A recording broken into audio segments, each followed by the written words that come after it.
ಜನರ ಸಮಸ್ಯೆ ವಿಚಾರವಾಗಿ ಅವ್ರು ನಮ್ಮ ಜೊತೆಲಿ ಬಂದಾಗಲೂ ಕೂಡ ಅವರಿಗೆ ಒಂದು ಇಡೀ ಭಾರತದ ಅಥವಾ ಇಡೀ ನಮ್ಮ ಸಮಾಜದ ರಾಜಕೀಯ ವಾಸ್ತವಗಳನ್ನು ಮುಟ್ಟಿಸುವಂಥದ್ದು, ಆ ಮೂಲಕ ಅವರು ಇನ್ನೂ ಹೆಚ್ಚು ನಮ್ಮ ಜೊತೆಗೆ ಬರವಾಗಿದ್ದಕ್ಕಿಂತ ಹೆಚ್ಚು ಅರಿವನ್ನ ಜಾಗೃತಿಯನ್ನು ಗಳಿಸೋ ಹಾಗೆ, ಕೋಮುವಾದಿಗಳಿಂದ ದೂರ ಉಳಿಯೋ ಹಾಗೆ, ಸಮಾಜಘಾತಕರನ್ನ ತಾವು ದೂರ ಇಡೋ ಹಾಗೆ ಮಾಡೋದು ಹೇಗೆ ಅನ್ನೋ ಪ್ರಶ್ನೆ ಇನ್ನು ಪೂರ್ಣ ಪ್ರಮಾಣದಲ್ಲಿ ಬಗೆಹರಿದಿರುವಂಥದ್ದಲ್ಲ. ಆ ದಿಕ್ಕಿನಲ್ಲಿ ನಮ್ಮ ಪ್ರಯತ್ನಗಳು ಮೊದಲಿಗಿಂತ ಹೆಚ್ಚು ಗಂಭೀರವಾಗಿ ಸಾಗಿದಾವೆ. ಇನ್ನು ಮುಂದೆ ಅದನ್ನ ಇನ್ನಷ್ಟು ಹೆಚ್ಚು ಸೃಜನಶೀಲವಾಗಿ, ಇನ್ನೂ ಹೆಚ್ಚು ಆಳಕ್ಕಿಳಿದು ಮಾಡುವಂತ ಪ್ರಯತ್ನಗಳ ಕಡೆಗೆ ನಮ್ಮ ಗಮನ ಇದೆ ಅನ್ನೋದನ್ನ ನಿಮಗೆ ಇಲ್ಲಿ ಭವಿಷ್ಯದ ಮುನ್ನೋಟ ನೋಡಿದ್ರೆ ಅದನ್ನ ನಾವು ಹೇಳಬಹುದು ಅಂತ ಅನ್ಸುತ್ತೆ. ಈಗಾಗಲೇ ಈ ಪ್ರಶ್ನೆ ಸಂಘಟನೆ ಒಳಗಡೆನೂ ಕೂಡ ಸಾಕಷ್ಟು ಸಲ ಬಂದಿದೆ. ಸಮಸ್ಯೆಗಳಿದ್ದಾಗ ಜನ ನಮ್ಮ ಹತ್ರ ಬರ್ತಾರೆ, ಅದಾದ ನಂತರ ಎಲ್ಲಿರ್ತಾರೆ ಅನ್ನುವಂಥದ್ದು ಬರೀ ಜನಶಕ್ತಿ ಎದುರಿಸ್ತಾ ಇರುವಂಥ ಪ್ರಶ್ನೆ ಅಲ್ಲ. ಇಡೀ ಭಾರತದಲ್ಲಿ, ಇಡೀ ಕರ್ನಾಟಕದಲ್ಲಿ ದೊಡ್ಡ ದೊಡ್ಡ ಯೂನಿಯನ್ಗಳಿದ್ದಾವೆ. ಕಾರ್ಮಿಕರ ಸಮಸ್ಯೆ ವಿಚಾರಕ್ಕೆ ಸಂಬಂಧಪಟ್ಟಂತೆ ಆ ಯೂನಿಯನ್ಗಳು ಹೋರಾಟ ಮುನ್ನಡೆಸ್ತವೆ. ಆದರೆ ಅದೇ ಯೂನಿಯನ್ಗಳ ಪ್ರತಿನಿಧಿಗಳು ಚುನಾವಣೆಗೆ ನಿಂತರೆ ಆ ಯೂನಿಯನ್ ಸದಸ್ಯರು ಕೂಡ ಅವ್ರಿಗೆ ವೋಟ್ ಹಾಕದೇ ಇರುವಂಥ ಸನ್ನಿವೇಶ ಅಂತಂದರೆ ಆ ಅರಿವಿನ ಕೊರತೆ, ಅದನ್ನು ಹೇಗೆ ಆ ಗ್ಯಾಪ್ನ ತುಂಬಿಸ್ಬೇಕು, ಆ ಏನು ಅಂತರ ಇದೆಯೋ ಅದನ್ನು ಹೇಗೆ ತುಂಬಿಸ್ಬೇಕು ಅನ್ನೋದು ಸರಳವಾದಂಥ ಪ್ರಶ್ನೆ ಅಲ್ಲ. ಇದು ದೀರ್ಘಕಾಲದಿಂದ ಚಳುವಳಿಗಳನ್ನ ಕಾಡಿದೆ. ಅದಕ್ಕೆ ಚುಟ್ಕೆ ಬಾರಿಸೋದ್ರೊಳಗಡೆ ನಾವು ಉತ್ತರ ಕೊಡ್ತೀವಿ ಅನ್ನುವಂಥ ಖಂಡಿತವಾಗ್ಲೂ ಅಂತ ಬಂಡಧೈರ್ಯ ಇಲ್ಲ. ಆದರೆ ಅದ್ರ ಬಗ್ಗೆ ಈಗಾಗಲೇ ನಾವು ಸಾಕಷ್ಟು ಚರ್ಚೆಗಳನ್ನ ಮಾಡಿದ್ದೀವಿ. ಬಹಳ ಹೊಸ ರೀತಿಯ ಪ್ರಯತ್ನಗಳನ್ನ ಆ ನಿಟ್ಟಿನಲ್ಲಿ ಮಾಡಬೇಕು ಅನ್ನೋದು ನಮಗೆ ಖಚಿತವಾಗಿ ಅನಿಸಿದೆ. ಜನಮಾಧ್ಯಮ ಕಟ್ಟಬೇಕು ಮತ್ತು ಜನ ಸಾಂಸ್ಕೃತಿಕ ಚಳುವಳಿ ಕಟ್ಟಬೇಕು ಅನ್ನೋ ಎರಡು ಗುರಿಗಳನ್ನು ನೀವು ನೋಡಬಹುದು ಇದರೊಳಗಡೆ. ಆ ಎರಡೂ ಗುರಿಗಳು ನಾವಿನ್ನೂ ಹೆಚ್ಚು ಪರಿಣಾಮಕಾರಿಯಾಗಿ ಜನರನ್ನು ತಲುಪಬೇಕು ಅನ್ನುವಂಥ ಉದ್ದೇಶಕ್ಕಾಗಿಯೇ ಅದನ್ನು ನಾವು ಹಾಕ್ಕೊಂಡಿರುವಂಥದ್ದು. ಅದೇ ರೀತಿ ಸಂಘಟನೆಗಳ ಜೊತೆಗೆ ಸೇರ್ಕೊಳ್ಳುವಾಗ ನಾವು ಎಚ್ಚರಿಕೆ ವಹಿಸಬೇಕು ಅನ್ನುವಂಥ ಸಂದೇಶನ ಮತ್ತು ಅಭಿಪ್ರಾಯನೂ ಕೂಡ ಸ್ನೇಹಿತರು ವ್ಯಕ್ತಪಡಿಸಿದ್ದಾರೆ. ಕೃಷ್ಣ ಸರ್ ಆಗಿರ್ಬೋದು, ಕೃಷ್ಣ ಪ್ರಕಾಶ್ ಆಗಿರ್ಬೋದು, ಈ ಥರದ ಅನೇಕ ಸ್ನೇಹಿತರು ಯಾವ ಥರದ ಸಂಘಟನೆಗಳ ಜೊತೆಲಿ ನಾವು ಅಸೋಸಿಯೇಟ್ ಆಗ್ತೀವಿ ಅನ್ನುವಂಥ ಪ್ರಶ್ನೆ ಎತ್ತಿದ್ದಾರೆ. ಇದು ಒಂದು ರೀತಿಯ ಒಂದು ಇಬ್ಬಂದಿಯನ್ನು ತರುವಂಥ ವಿಚಾರನೇ ಇದು. ಇವತ್ತಿನ ದಿನದಲ್ಲಿ ನಮ್ಮ ದೊಡ್ಡ ಶತ್ರುವನ್ನು ಸೋಲಿಸಬೇಕು ಅಂದರೆ ಆ ಶತ್ರುವಿನ ವಿರುದ್ಧ ಇರುವ ಎಲ್ಲರೂ ನಮಗೆ ಮಿತ್ರರಾಗ್ತಾರೆ ಅಂತ ಅಂದ್ಕೊಂಡು ಮುಂದುವರಿಬೇಕಾ, ಅಥವಾ ದೊಡ್ಡ ಶತ್ರುವಿನ ವಿರುದ್ಧ ಇರುವ ಮಿತ್ರರಲ್ಲೇ ಆಯ್ಕೆ ಮಾಡ್ಕೊಳ್ಬೇಕಾ ಅನ್ನೋ ಪ್ರಶ್ನೆ ಇವತ್ತು ನಮಗೆ ನಿಜವಾಗಿ ಬಹಳ ಗಹನವಾಗಿರುವಂಥದ್ದು.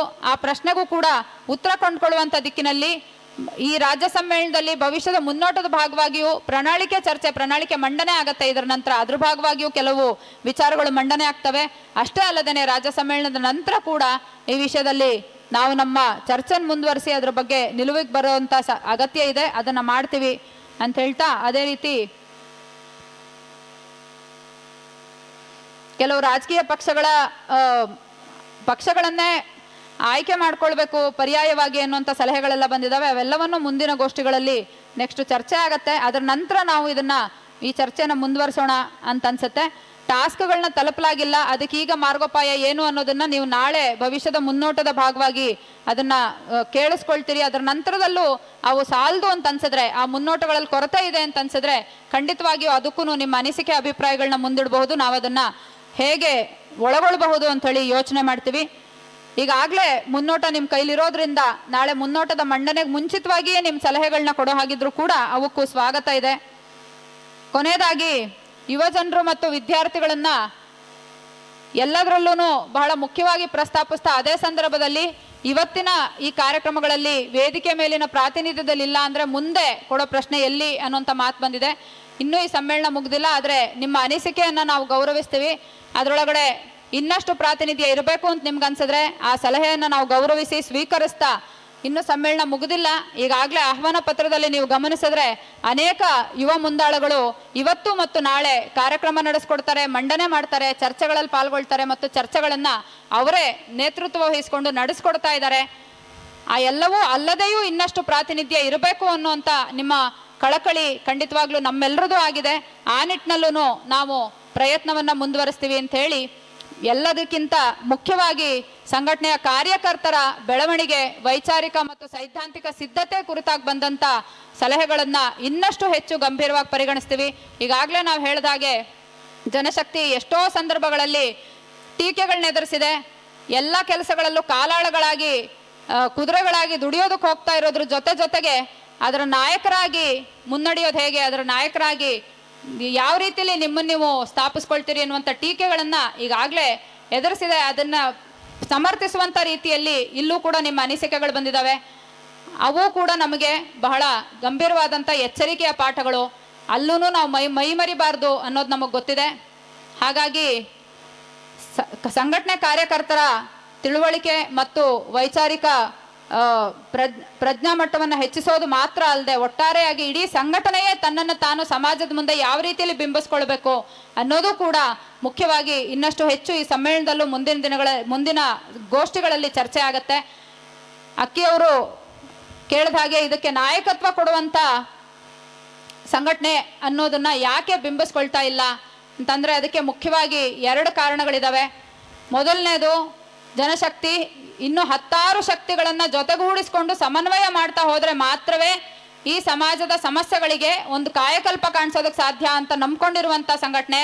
ಅದನ್ನು ನಾವು ಯಾವ ರೀತಿಯ ನಿಲುವಿನ ಜೊತೆಗೆ ಯಾವ ರೀತಿಯ ಪ್ರೊಜೆಕ್ಷನ್ನಿಂದ ಸಾಧ್ಯವಾಗಿಸ್ಕೊಳ್ಳೋಕ್ಕಾಗತ್ತೆ ಅನ್ನೋದನ್ನು ನಾವು ಮುಖ್ಯವಾಗಿ ಗಮನಿಸ್ತಾ ಬಂದಿದ್ದೀವಿ. ನಮ್ಮನ್ನು ನಾವು ಯಾವ ಥರದಲ್ಲಿ ಪ್ರೊಜೆಕ್ಟ್ ಮಾಡಿಕೊಂಡ್ರೆ ಅದು ಸಾಧ್ಯ, ಯಾವ ರೀತಿಯಲ್ಲಿ ಮಾಡಿದ್ರೆ ಸಾಧ್ಯ ಇಲ್ಲ ಅನ್ನೋದು ನಮಗೆ ಸಣ್ಣ ವಿಷಯ ಅಲ್ಲ, ಅದು ಬಹಳ ಮುಖ್ಯವಾದಂಥ ಸ್ಟ್ರಾಟಜಿಕ್ ಆದಂಥ ಅಂಶ ಆಗತ್ತೆ. ಹಾಗಾಗಿ ಅದು ಒಂದು. ಎರಡನೇದಾಗಿ, ನಿಜವಾಗಿಯೂ ಆ ಥರದ ಪರ್ಯಾಯವಾಗಿ ಸಂಘಟನೆ ಆಗುವಂಥ ಸಂದರ್ಭದಲ್ಲಿ ಅಷ್ಟು ಮಟ್ಟದ ಗಟ್ಟಿತನ, ಅಷ್ಟು ಮಟ್ಟದ ಸಮೂಹ ನೆಲೆ, ಅಷ್ಟು ಮಟ್ಟದ ಕಾರ್ಯಕರ್ತರ ಶಕ್ತಿ ಮತ್ತು ಅಷ್ಟು ವೈಚಾರಿಕವಾದಂಥ ದೃಢತೆ ನಮ್ಮಲ್ಲಿ ಮೂಡಿದಂಥ ಸಂದರ್ಭದಲ್ಲಿ ನಾವದನ್ನು ಹೇಳ್ಕೊಳ್ದೆ ಕೂಡ ಸಂಘಟನೆ ತಾನಾಗಿಯೇ ಒಂದು ಪರ್ಯಾಯವಾಗಿ ಹೊರ ಹೊಮ್ಮುತ್ತೆ ಅನ್ನೋದು ನಮ್ಮ ನಂಬಿಕೆ. ಅದನ್ನು ನಾವು ಎದೆ ತಟ್ಕೊಂಡು ಎಲ್ಲೋ ಹೇಳಬೇಕಾದಂಥ ಅಗತ್ಯ ಇಲ್ಲ. ಯಾಕಂದರೆ ಈಗಾಗಲೇ 10 ಸಂಘಟನೆಗಳು ಆ ಥರದ್ದನ್ನು ಮಾಡ್ತಾ ಅಂತ ಯಾರ ಜೊತೆಗೂ ಎಲ್ಲರೂ ಹೋಗೋಕೆ ಸಾಧ್ಯ ಇಲ್ಲದೆ ಇರುವಂಥ ರೀತಿಯ ಅಂತರಗಳು ಸೃಷ್ಟಿಯಾಗಿದ್ದಾವೆ. ಎಲ್ಲ ಸಂಘಟನೆಗಳು ತಮ್ಮದೇ ಕೋಟೆ ಗೋಡೆಗಳನ್ನ ಕಟ್ಕೊಂಡಿದ್ದಾರೆ, ತಮ್ಮದೇ ಪಾಳೆಪಟ್ಟುಗಳಲ್ಲಿ ಬಂದಿಗಳಾಗಿದ್ದಾರೆ. ನಾವೇ ಇದಕ್ಕೆ ಅಂತಿಮ ಉತ್ತರ ಅನ್ನುವಂಥ ರೀತಿಯ ಪೀಠದ ಮೇಲೆ ಕೂತ್ಕೊಳ್ಳೋದ್ರಿಂದ ಇವತ್ತಿನ ಸಮಾಜಕ್ಕೆ ಮುಂದಿನ ದಿಕ್ಕನ್ನ, ಮುಂದಿನ ದಾರಿಯನ್ನು ತೋರಿಸ್ಕೊಡೋದು ಸಾಧ್ಯ ಆಗದೆ ಹೋಗಬಹುದು. ಬದಲಿಗೆ ಎಲ್ಲರನ್ನೂ ಪೋಣಿಸುವಂಥ ದಾರ ಆಗೋದ್ರ ಮೂಲಕನೇ ನಾವು ಇನ್ನು ಹೆಚ್ಚಿನ ಮುನ್ನಡೆಯನ್ನು ಕಂಡುಕೊಳ್ಳಿಕ್ಕೆ ಸಾಧ್ಯ ಆಗಬಹುದು ಅನ್ನೋದು ನಮ್ಮ ಪ್ರಾಮಾಣಿಕವಾದಂಥ ಅನಿಸಿಕೆ.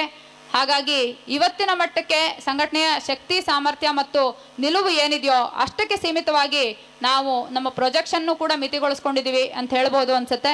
ಇನ್ನುಳಿದಂಥ ವಿಚಾರಗಳನ್ನು ಇವತ್ತು ಸಂಜೆಯ ಪ್ರಣಾಳಿಕೆ ಮಂಡನೆ ಮತ್ತು ನಾಳೆ ಭವಿಷ್ಯದ ಮುನ್ನೋಟದ ಮಂಡನೆ ಭಾಗವಾಗಿ ಇನ್ನಷ್ಟು ವಿಸ್ತಾರವಾಗಿ ಚರ್ಚೆ ಮಾಡಬಹುದು.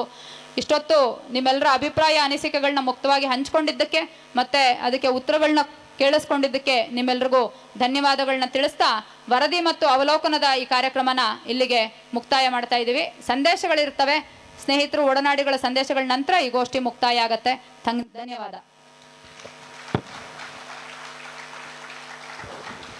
ವರದಿ ಮತ್ತು ಸಮೀಕ್ಷೆ ಮತ್ತು ತಮ್ಮ ಸಲಹೆಗಳ ಎಲ್ಲ ವಿಚಾರಕ್ಕೂ ಕೂಡ ಮಲ್ಲಿಗೆ ಸಿರಿಮನೆ ಅವರು ಇವತ್ತು ತಾತ್ಕಾಲಿಕವಾಗಿ ನಿಮ್ಮ ಮುಂದೆ ಸಮನ್ವಯ ಮಾಡಿದ್ದಾರೆ. ಆದರೆ ನಮಗೆ ಮುಖ್ಯವಾದ ಕಾಲಘಟ್ಟದ ಸಂದರ್ಭದಲ್ಲಿ ಬಂದು ನಾವು ನಿಂತಿದ್ದೀವಿ. ಅದು ಯಾವುದಪ್ಪ ಅಂತಂದರೆ, ಒಂದು ಶೋಷಿತ ಪರವಾದ ದಲಿತ ಮತ್ತು ದಮನಿತ ಅವರ ಬಗ್ಗೆ ಯಾವುದಾದ್ರೂ ಒಂದು ಚಿತ್ರಣ ನಾವು ನೋಡಿದಾಗ ಆ ಕೊನೆ ಕ್ಲೈಮ್ಯಾಕ್ಸು ಹೆಂಗಿರುತ್ತಪ್ಪ ಅಂತ ನಾವು ಕುತೂಹಲದಿಂದ ಕಾಯ್ತಾ ಇರ್ತೀವಿ. ಅದೇ ಈ ಪ್ರಣಾಳಿಕೆ ಚರ್ಚೆ ಅಂತ. ಬಹುಶಃ ಇವತ್ತಿನ ಈ ಪ್ರಣಾಳಿಕೆ ನಮ್ಮ ರಾಜ್ಯಾಧ್ಯಕ್ಷರಾದ ನೂರ್ಸಿದಾರ್ ಅವರು ಕೂಡ ಅದನ್ನು ಚರ್ಚೆ ನಡೆಸ್ತಾರೆ. ಇವತ್ತು ಯಾರಿಗೆ ಇನ್ನೂ ಹಲವಾರು ಪ್ರಶ್ನೆಗಳು ಹೇಳ್ಬೇಕಂತ ಇರುತ್ತೋ, ಏನು ಹೇಳಲಿ ಅಂತ ಸಂಶಯ ಇರುತ್ತೋ, ಅಥವಾ ಹೇಗೆ ಹೇಳಬೇಕು ಅಂತ ಒಂದು ಕ್ಲಿಯರಿಟಿ ಇರಲ್ವೋ, ಅವ್ರಿಗೆಲ್ಲರಿಗೂ ಕೂಡ ಈ ಒಂದು ಪ್ರಣಾಳಿಕೆಯ ಚರ್ಚೆಯ ನಂತರ ಇನ್ನೊಂದಷ್ಟು ನಿಮಗೆ ಅದರ ಚಿತ್ರಣವನ್ನು ಸಿಗುತ್ತೆ. ಅದನ್ನು ನೀವು ಬರೆದು ಇಟ್ಕೊಳ್ಳುವಂಥವ್ರು ಇವತ್ತು ನೀವು ಬರೆದು ಇಟ್ಕೊಳ್ಬೋದು, ಮತ್ತು ಏನಾದರೂ ನೀವು ಟೈಪ್ ಮಾಡಿ ಇಟ್ಕೊಂತಿನ ನಂತರ ಕೂಡ ನೀವು ಅದನ್ನು ಟೈಪ್ ಮಾಡಿ ಇಟ್ಕೊಬೋದು. ನಾಳೆ ಇದೆಲ್ಲ ವಿಚಾರಕ್ಕೂ ನಿಮ್ಮ ಜೊತೆ ಸಂಪೂರ್ಣವಾದಂಥ ಒಂದು ಚರ್ಚೆ ನಡೆದು ಇದು ಒಂದು ತಾರ್ಕಿಕ ಅಂತ್ಯಕ್ಕೆ ನಾವು ಮುಂದಿನ ಪರ್ಯಾಯ ಚಳುವಳಿ ಕಟ್ಟೋದಕ್ಕೆ ಈ ಒಂದು ಪ್ರಣಾಳಿಕೆ ಚರ್ಚೆ ಭಾಳ ಇಂಪಾರ್ಟೆಂಟ್ ಅಂತಲೂ ಕೂಡ ಅನಿಸುತ್ತೆ. ಮತ್ತು ಇನ್ನು ಕೆಲವು ನಿಮ್ಮ ಮನಸ್ಸಲ್ಲಿ ಬೈತಾ ಇರ್ಬೋದೇನೋ, ನಮಗೆ ಬಹುಶಃ ಬೈದರು ನೀವು ನಮಗೆ ಆಶೀರ್ವಾದ ಮಾಡ್ದಂಗೆ. ನಿಮಗೆ 10 ನಿಮಿಷ ಈ ಒಂದು ಆಶಯ ನುಡಿಗಳನ್ನ ನುಡಿದ ಮೇಲೆ 10 ನಿಮಿಷ ಬ್ರೇಕ್ ಇದೆ. ನೀವು ಟೀಗಿ ಎಲ್ಲ ಕುಡ್ಕೊಂಡು ಮತ್ತೆ 10 ನಿಮಿಷಕ್ಕೆ ಬಂದು ಸೇರ್ಕೊಳ್ಬೇಕು. ಮತ್ತು ಆಶಯ ನುಡಿಗಳನ್ನ ಆಡುವಂಥ ನಮ್ಮ ಸಂಗಾತಿಗಳೇನಿದ್ದಾರೆ, ದಯವಿಟ್ಟು ಅವರು 2 ನಿಮಿಷದಿಂದ 3 ನಿಮಿಷದ ಒಳಗಡೆ ಮುಗಿಸ್ಕೊಟ್ರೆ ಅವ್ರಿಗೂ ಕೂಡ ನಮ್ಮ ಧನ್ಯವಾದಗಳು. ಸತೀಶ್.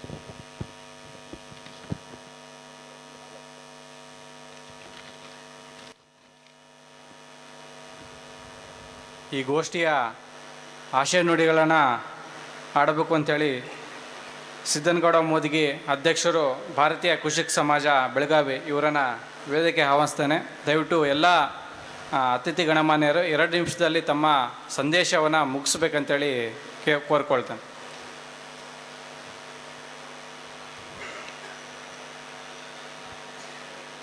ಅವಲೋಕನ ಗೋಷ್ಠಿಯ ಅಧ್ಯಕ್ಷರೇ, ಆಸೀನರಾದಂಥ ಎಲ್ಲ ಗಣ್ಯಮಾನ್ಯರೇ, ಸಹೋದರಿ ತಾಯಂದಿರೇ, ಎಲ್ಲ ಹೋರಾಟದ ಸಂಗಾತಿಗಳೇ, ಇವತ್ತಿನ ಒಂದು ಕರ್ನಾಟಕ ಜನಶಕ್ತಿಯ 3ನೆಯ ರಾಜ್ಯ ಸಮ್ಮೇಳನ ಒಂದು ಅರ್ಥಪೂರ್ಣವಾಗಿ ನಡೀತದೆ ಅನ್ನುವಂಥದ್ದು ಭಾಳ ಹೆಮ್ಮೆಯ ವಿಷಯ ಅಂತ ಹೇಳಲಿಕ್ಕೆ ಇಚ್ಛೆಪಡ್ತಾ ಇದ್ದೇನೆ. ಅದಕ್ಕಿಂತ ಮುಂಚಿತವಾಗಿ ಪ್ರತಿಯೊಂದು ಕಾರ್ಯಕ್ರಮಗಳಲ್ಲಿ ನಾನು ಅವಲೋಕಿಸ್ತಾ ಬಂದಿದ್ದಾನೆ. ಈ ಕಾರ್ಯಕ್ರಮವನ್ನು, ಈ ಚಳವಳಿಯನ್ನು ಗಟ್ಟಿಗೊಳಿಸಲಿಕ್ಕೆ ಮತ್ತು ಸಮಾಜದ ಹೋರಾಟದ ಎಲ್ಲ ಸಂಗಾತಿಗಳಿಗೆ ತಲೆಯಲ್ಲಿ ಶಕ್ತಿಯನ್ನು ತುಂಬುವಂಥ ಕಾರ್ಯವನ್ನು ಮಾಡ್ತಕ್ಕಂಥ ಕ್ರಾಂತಿಕಾರಿ ಹಾಡದ ಮುಖಾಂತರ, ನೆಲಪದರ ಹಾಡಿನ ಮುಖಾಂತರ ಎಲ್ಲರ ಮನಸ್ಸನ್ನು ಗಟ್ಟಿಗೊಳಿಸ್ತಕ್ಕಂಥ ಜನದನಿಯ ಕಲಾ ತಂಡದ ಎಲ್ಲ ಕಲಾವಿದರು ನಾನು ಭಾಳ ಹೃದಯ ತುಂಬಿ ಅಭಿನಂದನೆಗಳನ್ನು ಸಲ್ಲಿಸ್ತಾ ಇದ್ದೇನೆ. ಭಾಳ ಒಂದು ವೈಚಾರಿಕ ಚಿನ್ನಲೆಯಲ್ಲಿ ಈ ಹೋರಾಟದ ಚಳವಳಿಯನ್ನು ಕಟ್ಟುವ ನಿಟ್ಟಿನಲ್ಲಿ ಹಾಡಿನ ಪದದ ಮುಖಾಂತರ ಮಾಡ್ತಕ್ಕಂಥ ಇದು ಒಂದು ಕೂಡ ಶಕ್ತಿ ಕರ್ನಾಟಕ ಜನಶಕ್ತಿಯ ಮೂಲ ಆಶಯವಾಗಿದೆ ಅಂತ ಹೇಳಿದ್ರೆ ತಪ್ಪಾಗಕ್ಕಿಲ್ಲ. ಅವರ ಪರಿಶ್ರಮ ಪ್ರತಿಯೊಂದು ಗ್ರಾಮ ಮಟ್ಟದಲ್ಲಿಯೂ ಕೂಡ ಹೋಗ್ತಿದೆ ಅದಕ್ಕೆ ತಪ್ಪಾಗಿಲ್ಲ. ಮತ್ತೊಂದು ಈ ವಿಷಯವಾಗಿ ಕರ್ನಾಟಕ ಜನಶಕ್ತಿ ಇವತ್ತು ಎಲೆಮರೆ ಕಾಯಿಯಂತೆ ತನ್ನ ಸಂಗಾತಿಯ ಸಂಘಗಳ ಜೊತೆಗೆ ಕೆಲಸ ಮಾಡಿ ಅಥವಾ ಆಳ ಹಂತವನ್ನು ಅಳೆಯೋದ್ರ ಮುಖಾಂತರ ಇವತ್ತು ವರದಿಯನ್ನು ಮಂಡಿದ್ದು ನೋಡಿದ್ರೆ ಭಾಳ ಒಂದು ಪರಿಣಾಮ ಆಗ್ತಾಯಿದೆ. ಈ ಒಂದು ಪರಿಣಾಮ ಎಲ್ಲರೂ ಒಂದು ಮೈಗೂಡಿಸಿಕೊಂಡು ಕರ್ನಾಟಕ ರಾಜ್ಯದಲ್ಲಿ ಇವತ್ತು ದಲಿತ ದಮನಿತರ ರೈತ ಪರ ಸಂಘಟನೆಗಳನ್ನು ಭಾಳ ಬಲಿಷ್ಠವಾಗಿ ಗಟ್ಟಿಗೊಳಿಸುವಲ್ಲಿ ಮುಖ್ಯ ಪಾತ್ರ ವಹಿಸಿದೆ ಅನ್ನುವಂಥ ಮಾತನ್ನು ಹೇಳಲಿಕ್ಕೆ ನನಗೆ ಭಾಳ ಹೆಮ್ಮೆ ಅನ್ನಿಸ್ತಾ ಇದೆ. ಈಗಾಗಲೇ ಕೆಲವೊಂದು ಪ್ರಶ್ನೆಗಳಿಗೆ ಮಲ್ಲಿಗೆ ಸಿರಿಮನೆಯವರು ಉತ್ತರ ಕೊಟ್ಟರು. ಯಾಕಂದರೆ ಕರ್ನಾಟಕ ಜನಶಕ್ತಿ ಎಲ್ಲರನ್ನ ಪೋಣಿಸುವ ದಾಳವಾಗಿ ಹೋಗ್ತಾ ಇದೆ. ಅದಕ್ಕೆ ನಾನು ಹೇಳಿದೆ ಎಲೆಮರಿ ಕಾಯಂಗೆ. ಆದರೂ 10 ವರ್ಷದ ಅನುಭವವನ್ನು, 10 ವರ್ಷದ ಕಷ್ಟ ನಷ್ಟಗಳನ್ನು ನಡೆದು ಬಂದು ದಾರಿಯನ್ನು ನೋಡಿದಾಗ ಆ ಥರ ಒಂದು ಆ ಸಂಘಟನೆ ನೋವು ಕೂಡ ನಮ್ಗೆ ಅರ್ಥ ಆಗುತ್ತೆ. ನಾವು ಕೂಡ ಭಾರತೀಯ ಕೃಷಿಕ ಸಮಾಜ ಸಂಘಟನೆಯಿಂದ ಭಾಳ ಅವ್ರನ್ನ ಹತ್ತಿರವಾಗಿ ಕಾಣ್ತಾ ಇದ್ದೀವಿ. ಅವರ ಒಂದು ಕಾರ್ಯಕರ್ತರ ಕಾರ್ಯಕ್ಷಮತೆ, ಅವರ ಒಂದು ಕಾರ್ಯದ ಒಂದು ವೈಪರೀತ್ಯವನ್ನು ನೋಡಿದಾಗ ಭಾಳ ಖುಷಿ ಆಗ್ತದೆ. ಇದೇ ರೀತಿಯಾಗಿ ಈ ಸಂಘಟನೆ ಮುಂದುವರಲಿ. ಈ ಸಂಘಟನೆ ಕೂಡ ನಾವು ನಮ್ಮ ಭಾರತೀಯ ಕೃಷಿಕ ಸಮಾಜ ಸಂಘಟನೆ ಬಂದಿಂದ ನಾವು ಏನು ಹೆಗಲಿ ಕೊಡಬೇಕು, ಈ ಚಳವಳಿ ರಾಜ್ಯಾದ್ಯಂತ ವಿಸ್ತರಣೆ ಆಗಬೇಕು. ನಾವು ಕೂಡ ಅದಕ್ಕೆ ಶ್ರಮಿಸ್ತೀವಿ. ಈ ಒಂದು ಹೋರಾಟ, ಈ ಒಂದು ಚಳವಳಿ ಇನ್ನೂ ಗಟ್ಟಿಯಾಗಿ ಗ್ರಾಮ ಮಟ್ಟದಲ್ಲಿ ಬೆಳೀತಾ ಇದೆ. ಇದರಲ್ಲಿ ಸಾಕಷ್ಟು ಕಲಾವಿದರು, ಸಮಾಜ ಚಿಂತಕರು, ವೈಚಾರಿಕ ಚಿಂತನೆ ಉಳ್ಳಂಥವ್ರು ಮಾಡ್ತಕ್ಕಂಥ ಕೆಲಸ ಎಲ್ಲರನ್ನೂ ಕರ್ಕೊಂಡು ಇವತ್ತೊಂದು ವಿಷಯವನ್ನು ತಮಗೆ ಹೇಳಬೇಕು. ತಮ್ಮ ಕರ್ನಾಟಕ ಜನಶಕ್ತಿಯ ರಾಜ್ಯ ಸಮ್ಮೇಳನದಲ್ಲಿ ತಾವು ಅಷ್ಟೇ ಪದಾಧಿಕಾರಿಗಳು ಕೂಡಿ ಕೆಲಸ ಮಾಡ್ಬೋದಾಗಿತ್ತು. ಆದರೆ ಇವತ್ತು ತಮ್ಮ ಹೋರಾಟದ ಸಂಗಾತಿಗಳನ್ನ ಕರ್ಕೊಂಡು ಕೆಲಸ ಮಾಡಿದಂದರೆ ಅದರ ಹೃದಯ ವೈಶಾಲ್ಯತೆಯನ್ನು ಕೂಡ ಬಿಂಬಿಸ್ತಾ ಇದೆ. ಅದನ್ನು ಅರ್ಥ ಕೊಂಡು ನಾವು ಮಾಡ್ತಕ್ಕಂಥ ಕಾರ್ಯ ಇದು ಪ್ರತಿಯೊಬ್ಬ ಸಂಘಟನೆಯವರು ಮಾಡಿದಾಗ ಇದೊಂದು ಮಾದರಿ ಆಗಬೇಕು. ಇದನ್ನು ಇನ್ನೊಂದು ವಿಷಯ ತಮ್ಮ ಕರ್ನಾಟಕ ಜನಶಕ್ತಿಯ ಎಲ್ಲ ಪದಾಧಿಕಾರಿ ಮುಂದೆ ಹೇಳಕ್ಕೆ ಇಚ್ಛಪಡ್ತಾನೆ. ಇವತ್ತು ಆಗ್ತಕ್ಕಂಥ ಪ್ರಣಾಳಿಕೆ ಕೂಡ ಎಲ್ಲ ಸಹಭಾಗಿತ್ವ ಸಂಘಟನೆಗಳು ಮೈಗೂಡಿಸ್ಕೊಂಡು ಪ್ರತಿಯೊಂದು ಜಿಲ್ಲೆಯಲ್ಲಿಯೂ ಕೂಡ ಒಂದು ಹೋರಾಟದ ಕಿಚ್ಚು, ಒಂದು ಬ್ರಿಟಿಷ್ ಸ್ವಾತಂತ್ರ್ಯ ಚಳವಳಿಯಲ್ಲಿ ಯಾವ ರೀತಿ ಆಗಿತ್ತು ಆ ರೀತಿ ಚಳವಳಿ ಕಟ್ಟಲಿಕ್ಕೆ ನಾವೆಲ್ಲ ಶ್ರಮಿಸೋಣ. ಇವತ್ತು ಈ ಒಂದು ಅವಲೋಕನ ಗೋಷ್ಠಿಯಲ್ಲಿ ಭಾಗವಹಿಸಿಕೆ ಮಾತಾಡಲಿಕ್ಕೆ ಅವಕಾಶ ಮಾಡಿಕೊಟ್ಟಂಥ ಎಲ್ಲ ಸಂಘಟಕರಿಗೆ ನಾನು ಅಭಿನಂದನೆ ಸಲ್ಲಿಸಿ ನನ್ನ ಮಾತನ್ನು ಮುಗ್ತಾ ಇದ್ದೇನೆ. ಆಶಯ ನುಡಿಯನ್ನು ಆಡಿದಂಥ ಸಿದ್ದನಗೌಡರಿಗೆ ಧನ್ಯವಾದಗಳು. ಹಾಗೆಯೇ ಸುರೇಶ್ ಶಕ್ತಿ ಪುದಿಯ ಜನಯಂಗಂ ತಮಿಳುನಾಡು ಇವರು ಸಹ ತಮ್ಮ ಆಶಯ ನುಡಿಗಳನ್ನ 2 ರಿಂದ 3 ನಿಮಿಷದೊಳಗಡೆ ಮುಗಿಸ್ಕೊಡ್ಬೇಕಂತ ಕೇಳ್ಕೊಳ್ತೀನಿ.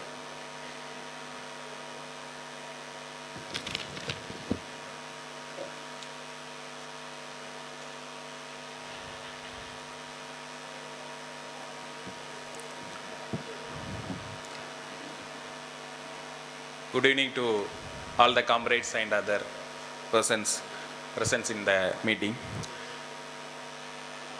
I am from Tamil Nadu, so I can't talk in Karnataka or Hindi, so my speech is in English only. First of all, I want to introduce our organization and the political magazine called as Pudiya Janashakthi. In English, it is called as New Democracy. For the past 6 months, we have brought the issue in English also. It is an 36 years old magazine, a Marxist-Leninist magazine. Politically, throughout Tamil Nadu, it has an immense effect, more particularly against the Brahminic Hindu fascism and the LPG policies, recolonization for the past 28 years. Apart from the political magazine, we have the mass organizations called as PALA. Some of the comrades may know, People Art and Literary Association, and Revolutionary Students and Youth Front, New Democratic Labour Front, and after 2014, we formed a political organization called as Makkal Adhigaram, People's Power. So from 1990, we have taken a political line against the, we are calling as saffron fascism. Earlier we called as Brahminic Hindu fascism.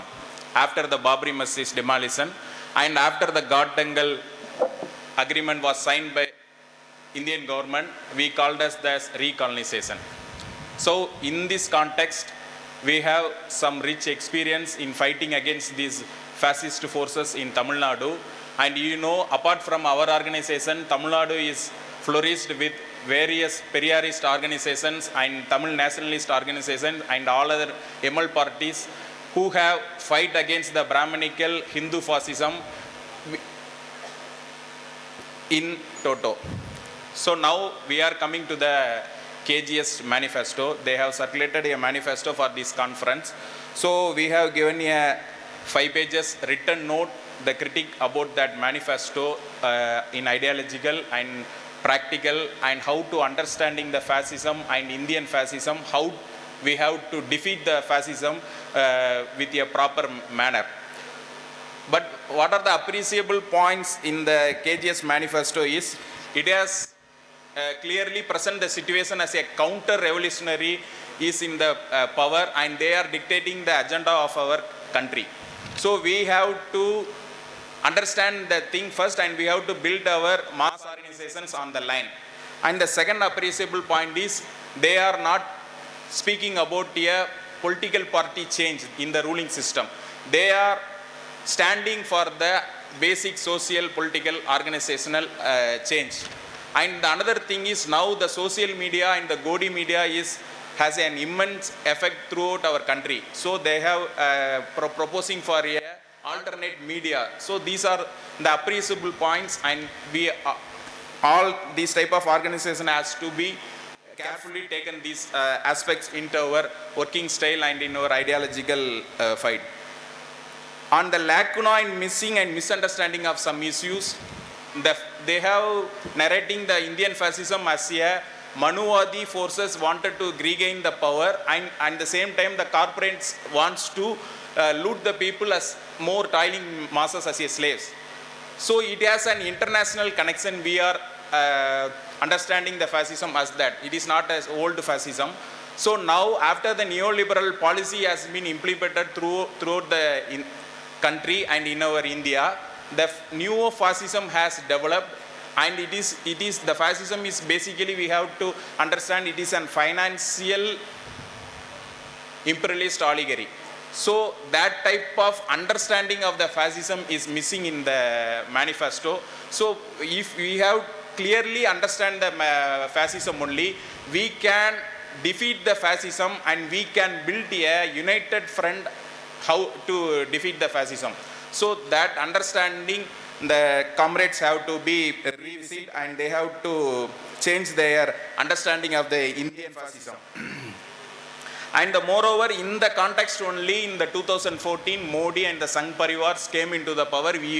All of us know Modi is a corporate icon they have bring, and another he is an Hindu icon.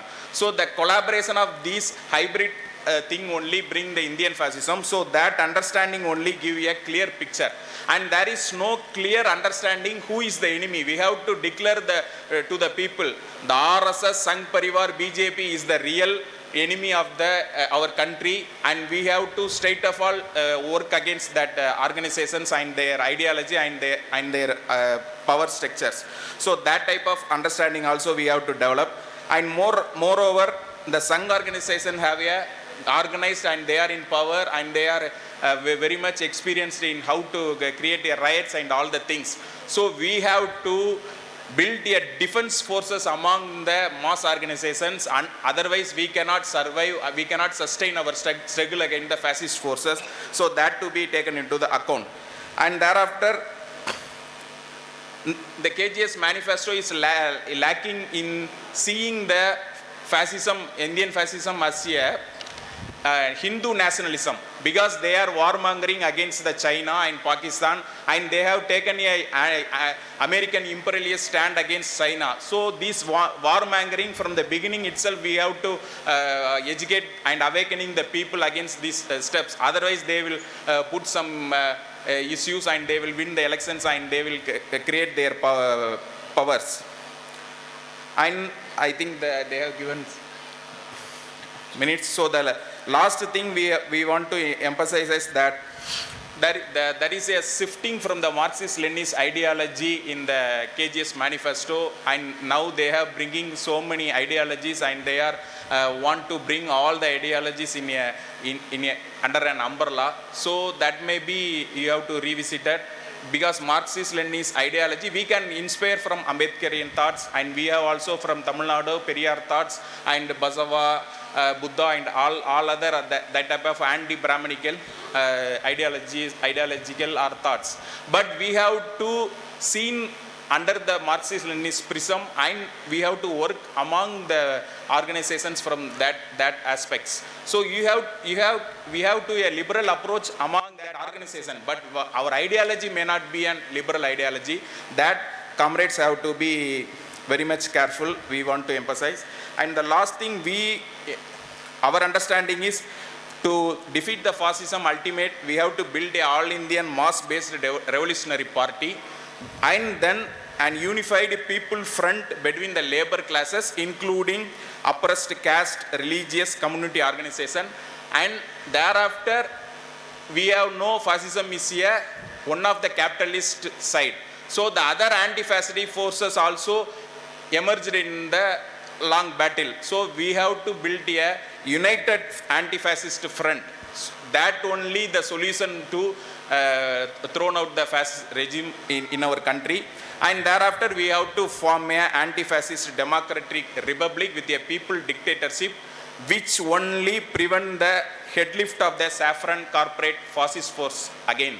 So these type of ideological and political understanding is very much needed, and that has to be taken by the KGS comrades, I think. And the last but least is the immediate task. Now how the Sangh Parivars and RSS is working. They are using the democratic system by manipulating the Hindu majority's view, polarizing the society, winning the elections, forming the governments, suppressing the opposition, and capturing all the institutions. Saffron forces implement fascism rapidly in a synchronizing way. If we not united and prevented their progress, at the time of proclaiming a full fascist rule, no one will be left to oppose them in this country. Let us fight to bring down Modi BJP rule forthwith. Don't wait for elections. Streets are not alone for Sanghis. We, the toiling masses, will not be afraid of bulldozers or Saturdays.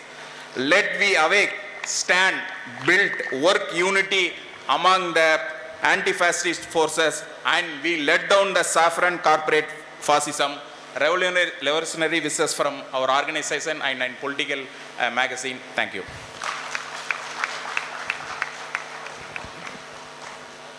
Suresh ಶಕ್ತಿ ಅವರಿಗೆ ಸಂದೇಶದ ವಿಶೇಷ ಸಂದೇಶದ ನುಡಿಯನ್ನು ಹೇಳಿದಂಥವ್ರಿಗೆ ಧನ್ಯವಾದಗಳು.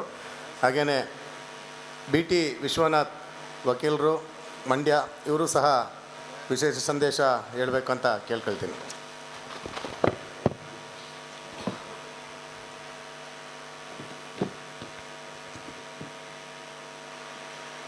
ಒಂದು ಏಕತಾನತೆಯನ್ನು ಮುರಿಯೋದಕ್ಕೆ ಒಂದು slogan ಹಾಕೋಣ. ಕಳ್ಳ ಉದ್ಯಮಿಗಳು, ಕೋಮುವಾದಿಗಳ ಅಪವಿತ್ರ ಮೈತ್ರಿಗೆ, ಆಧಾರದ ರಾಜಕೀಯಕ್ಕೆ ಹೇಳಿದಿಕ್ಕಾರ. ಸ್ನೇಹಿತರೆ, ಸಂಕ್ಷಿಪ್ತವಾಗಿ 2 ಜ್ವಲಂತ ಪ್ರಶ್ನೆಗಳನ್ನು ಕುರಿತು ಮಾತ್ರ ಮಾತಾಡಿ ನನ್ನ ಮಾತನ್ನು ಚರ್ಚೆಗೆ ಅದನ್ನು ನಿಮ್ಮ ಮುಂದೆ ಇಟ್ಟು ನಾನು ನಿರ್ಗಮಿಸ್ತೇನೆ. ಒಂದು, ರಾಜಕೀಯ ಸಾಕ್ಷರತೆ. 2, ನ್ಯಾಯಾಂಗದ ಸಾರ್ವಭೌಮತೆ. ಈ 2 ಭಾಳ ತೀರ ಹತ್ತಿರದಿಂದ ನಮ್ಮನ್ನು ಬಾಧಿಸ್ತಿದ್ದಾವೆ. ಬೆಳಗ್ಗೆ ಮಾತಾಡಿದ ಎಲ್ಲ ಸ್ನೇಹಿತರ ಧ್ವನಿಯಲ್ಲಿ ಒಂದು ಆತಂಕ, ಭಯ ಇತ್ತು. ಎಲ್ಲರೂ ಮುಂದಿನ 2 ವರ್ಷದ ಲೋಕಸಭಾ ಎಲೆಕ್ಷನ್ನು, ಮುಂದಿನ ವರ್ಷದ ಕರ್ನಾಟಕದ ವಿಧಾನಸಭಾ ಎಲೆಕ್ಷನ್ ಏನಾದರೂ ಮಾಡಲೇಬೇಕು, ನಾವೇನಾದರೂ ಮಾಡಲೇಬೇಕು ಅನ್ನುವ ತುಡಿತಾ ಇತ್ತು. ನಾವು ಹಾರ ಆಗ್ತೀವೋ ದಾರ ಆಗ್ತೀವೋ, ಆದರೆ ಎಲೆಕ್ಟ್ರಲ್ ಪಾಲಿಟಿಕ್ಸನ್ನು ಪಕ್ಕಕ್ಕೆ ಇಟ್ಟು ನಾವು ಏನನ್ನೂ ಮಾತಾಡೋದಕ್ಕೆ ಸಾಧ್ಯ ಇಲ್ಲ. ಈ 2 ಎಲೆಕ್ಷನ್ನಲ್ಲಿ ಮತ್ತೆ ಕೋಮುವಾದಿ ಶಕ್ತಿಗಳೇ ಗೆದ್ದರೆ ಏನಾಗ್ಬೋದು ಅನ್ನೋದನ್ನು ಕೂಡ ಬೆಳಗ್ಗೆ ಮಾತಾಡಿದವರು ಎಲ್ಲರೂ ಹೇಳಿದರು. ಸೊ ಈ ದೇಶದ ಹಿಂದುಳಿದ ಶುದ್ರಾತಿ ಶುದ್ರ ಜನ ಎಲ್ಲ ಮತ್ತೆ ಜೀತಕ್ಕೆ ವಾಪಸ್ ಹೋಗಬೇಕಾಗ್ತದೆ ಈ ಎಲೆಕ್ಷನ್ಗಳನ್ನ ನಾವು ಕಳ್ಕೊಂಡ್ರೆ ಅನ್ನುವ ಆತಂಕ ಅವರ ಧ್ವನಿಗಳಲ್ಲಿತ್ತು. ಸ್ನೇಹಿತರೆ, ಈ ಕೇಂದ್ರ ಸರ್ಕಾರ ಮತ್ತು ರಾಜ್ಯ ಸರ್ಕಾರಗಳು ಇದುವರೆಗೆ ಏನು ಆಡಳಿತ ಮಾಡ್ತಿದ್ದಾವೆ 14ನೇ ಇಸ್ವಿಯಿಂದ, ಅವರು ಎಸಗುತ್ತಾ ಇರೋ ಭ್ರಷ್ಟಾಚಾರ ಮತ್ತು ಅದರಿಂದ ಸಂಗ್ರಹಿಸ್ತಾ ಇರುವ ಅಪಾರವಾದ ಹಣವನ್ನು ತಮ್ಮ ಕೋಮುವಾದಿ ನೆಲೆಗಳನ್ನು ಮತ್ತು ವೋಟ್ ಬ್ಯಾಂಕನ್ನು ಭದ್ರಪಡಿಸ್ಕೊಳ್ಳೋದಕ್ಕೆ ತಮ್ಮ ನೆಲಗಟ್ಟನ್ನು ವಿಸ್ತರಿಸ್ತಿದ್ದಾರೆ. ಎಲ್ಲಿವರೆಗೆ? ಎಲೆಕ್ಟ್ರಲ್ ಪಾಲಿಟಿಕ್ಸ್ ಬಗ್ಗೆ ನಾನು ಮಾತಾಡ್ತಿದ್ದೀನಿ. ಅವರು ಪೇಜ್ ಪ್ರಮುಖ ಅಂತ ಮಾಡಿದ್ದಾರೆ. ಮತದಾರರ ಪಟ್ಟಿಯ ಒಂದು ಪುಟ, ಆ ಪುಟಕ್ಕೆ ಒಬ್ಬ ಪ್ರಮುಖ, ಮತ್ತು ಬೀದಿಗೊಬ್ಬ ಪ್ರಮುಖನ ಮಾಡಿದ್ದಾರೆ. BJP ಮತ್ತು RSS ಎರಡೂ ಸೇರಿ ಆ ಪೇಜಿನ ಪ್ರತಿಯೊಬ್ಬ ಮತದಾರನ ಮನೆಗೂ ಆ ವ್ಯಕ್ತಿ, ಆ ಪಕ್ಷದ ಕಾರ್ಯಕರ್ತ ಹೋಗಬೇಕು.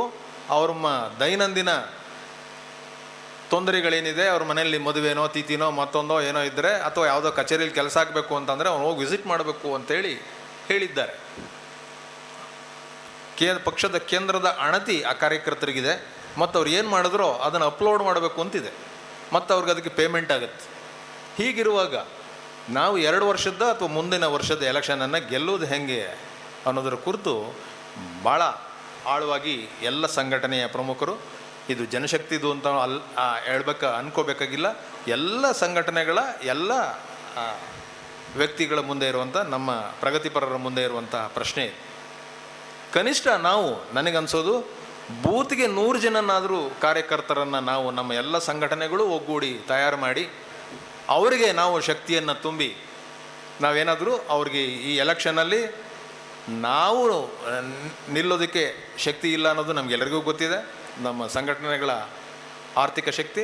ಆದರೆ ಒಬ್ಬ ಒಳ್ಳೆಯ ಅಭ್ಯರ್ಥಿ ಗೆಲ್ಲೋದಕ್ಕೋ ಅಥವಾ ಒಳ್ಳೆಯ ಅಭ್ಯರ್ಥಿ ಸೋಲದೇ ಇರುವ ಹಾಗೆ ನೋಡ್ಕೊಳ್ಳೋದಕ್ಕೋ ಅಥವಾ ಆ ಬೂತ್ನಲ್ಲಿ ನಡೆಯೋ ಕರಪ್ಷನನ್ನು, ಭ್ರಷ್ಟಾಚಾರವನ್ನು ತಡೆಯೋದಕ್ಕೋ ಈ ಒಂದು ಟೀಮು ನೆರವಾಗ್ಬೋದು ಅಂತ ನನಗನ್ಸುತ್ತೆ.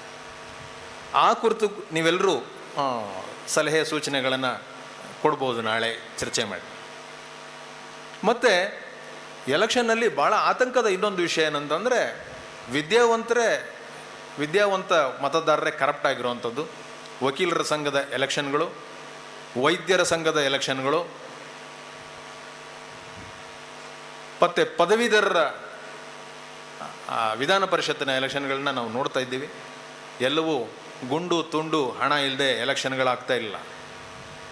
ನಾನು ಕೆಲವು ವರ್ಷಗಳ ಹಿಂದೆ ಇಂಥದ್ದೊಂದು ಚುನಾವಣೆಗೆ ನೋಟಿಸ್ ಬೋರ್ಡ್ಗೊಂದು ಕವನ ಹಾಕಿದ್ದೇನೆ. ಅದು ಸಾಕಷ್ಟು ಗಲಾಟೆ ಕಾರಣ ಆಯಿತು. ಅದನ್ನು ನಿಮ್ಮ ಮುಂದೆ 2 ನಿಮಿಷದಲ್ಲಿ ಅದನ್ನು ಪ್ರಸ್ತುತಪಡಿಸ್ತಿದ್ದೀನಿ.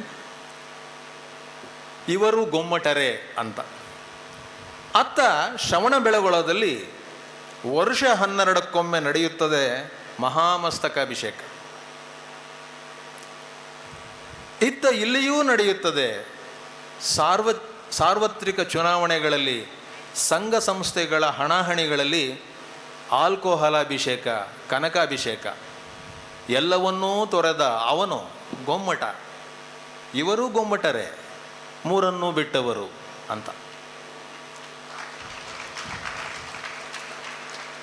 ಆ ಕವನನ ನಾವು ಹೆಂಗಾದ್ರೂ ಗುಂಡಾಕ್ಕಂತೀವಿ ಅಂಥೇಳಿ ಗಲಾಟೆ ಆಗಿ ಸ್ಟೇಷನ್ವರೆಗೂ ಕಂಪ್ಲೇಂಟ್ ಕೊಡೋವರೆಗೂ ಹೋಗಿತ್ತು. ಇನ್ನು ನ್ಯಾಯಾಂಗದ ಸಾರ್ವಭೌಮತೆ ಕುರಿತು 2 ಮಾತು. ಚಲಮೇಶ್ವರ್ರವರು, ಸರ್ವೋಚ್ಚ ನ್ಯಾಯಾಲಯದ ನ್ಯಾಯಾಧೀಶರು ಚಲಮೇಶ್ವರ್ರವರು ಪತ್ರಿಕಾಗೋಷ್ಠಿ ಕರೆದು ಹೇಳಿದರು, ಈ ದೇಶದ ಜನತೆ ನ್ಯಾಯಾಂಗದ ಸಾರ್ವಭೌಮತೆಯನ್ನು ಉಳಿಸ್ಕೊಳ್ಳದೆ ಹೋದರೆ ಕಷ್ಟ ಆಗ್ತದೆ ಅಂತ. ಆ ಕಷ್ಟ ಏನು ಅಂತ ನಾವು ನೋಡ್ತಿದ್ದೀವಿ, ನೀವು ನೋಡ್ತಿದ್ದೀರಿ. ಹಾಗಿದ್ರೆ ಏನು ಮಾಡ್ಬೋದು ಅನ್ನೋದಕ್ಕೆ ಕುರಿತು ಚರ್ಚೆಗೆ ಈ ವಿಷಯಗಳು ಆಗಬಹುದಾ ಅಂತ ನೀವು ಕೂಡ ಎಲ್ಲರೂ ಒಮ್ಮೆ ಯೋಚನೆ ಮಾಡಿ. ನ್ಯಾಯಾಧೀಶನಿಗೆ ತನ್ನ ಆದೇಶಗಳನ್ನು ಇಂಪ್ಲಿಮೆಂಟ್ ಮಾಡೋದಕ್ಕೆ ಮತ್ತೆ ಪ್ರಭುತ್ವದ ನೆರವೇ ಬೇಕು. ಪ್ರಭುತ್ವ ಮೂಗು ತೋರಿಸಿದರೆ ನ್ಯಾಯಾಂಗದಲ್ಲಿ ನ್ಯಾಯದಾನ ಸ್ವತಂತ್ರವಾಗಿ ಆಗೋದಿಲ್ಲ. ಅದು ಯಾಕೆ ಅಂತ ನೀವು ಗೊತ್ತಿದೆ, ಯೋಚನೆ ಮಾಡಿ. ಅದಕ್ಕೆ ಭಾಳ ಇಂಪಾರ್ಟೆಂಟಾಗಿ ಉನ್ನತ ನ್ಯಾಯಾಂಗದಲ್ಲಿ ಭಾರತದಲ್ಲಿ ಎಲ್ಲ ಜಾತಿ ಧರ್ಮಗಳ ಪ್ರಾತಿನಿಧ್ಯ ಆ ನ್ಯಾಯಪೀಠಕ್ಕೆ ಬೇಕು. 2ನೇದಾಗಿ ಅದಕ್ಕೊಂದು ಸ್ವಾಯತ್ತ ಪೊಲೀಸ್ ಫೋರ್ಸ್ ಕೂಡ ನ್ಯಾಯಾಂಗಕ್ಕೆ ಬೇಕಾಗ್ಬೋದು ಅಂತ ನನಗನ್ಸುತ್ತೆ. ಸೊ ಈ ಎಲ್ಲದರ ಕುರಿತು ನೀವೆಲ್ಲರೂ ಈ ಚರ್ಚೆಗೆ ಈ ವಿಷಯವನ್ನು ಇಟ್ಕೊಂಡು ಯೋಚನೆ ಮಾಡಿ ಸಲಹೆಗಳನ್ನು ಕೊಡಿ ಅಂತ ಹೇಳ್ತಾ ನನ್ನ ಮಾತನ್ನು ಮುಗಿಸ್ತೇನೆ. ಧನ್ಯವಾದಗಳು ಸರ್.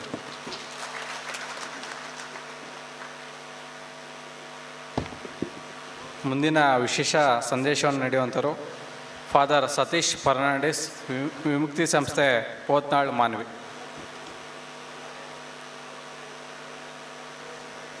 ಹಾಗೆಯೇ Vidushi Sarovar paper, new Delhi. Please come the stage.